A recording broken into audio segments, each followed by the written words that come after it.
একদা এক বুজুর্গ নদীতে ঝাঁপ দিয়ে গোসল করে নদীর তলদেশে গিয়ে কিছু মাটি সংগ্রহ করলেন। সেই মাটি তার নাকের কাছে লাগাতেই পবিত্র গোলাপ ফুলের ঘ্রাণ তাতে পেলেন। তিনি তখন মাটিকে জিজ্ঞেস করছে, মাটি, তুমি নদীর তলদেশে থাকো, তোমার মাঝে তো দুর্বোধ্য ঘ্রাণ থাকার কথা, তোমার মাঝে এত সুঘ্রাণ কেমন করে আসলো?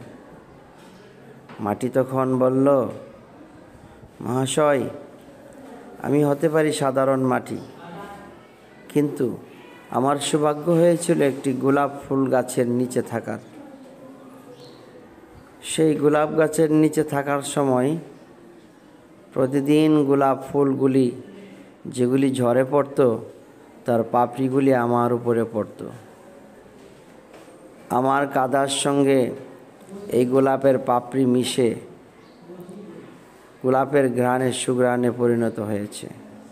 যদিও আমি সাধারণ ছিলাম, কিন্তু গোলাপের সংস্পর্শ থাকার কারণে আমি অসাধারণ হয়েছি।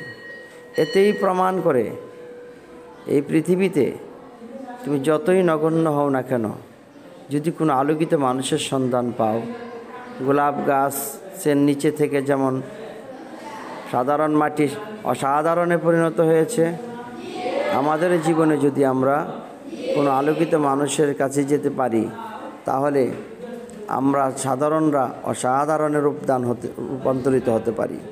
এই কারণে প্রতিটা মানুষের জীবনে একটা আলোকিত মানুষের সন্ধানের প্রয়োজন, যার কাছে গিয়ে সে নিজেকে পবিত্র করতে পারে। কথাগুলি ভালো লাগলে লাইক দিবেন, কমেন্ট করবেন এবং আপনার মতামত জানাবেন। আর আমার ফুল আঁকাটা কেমন হচ্ছে তাও জানাবেন। ভালো থাকবেন সবাই।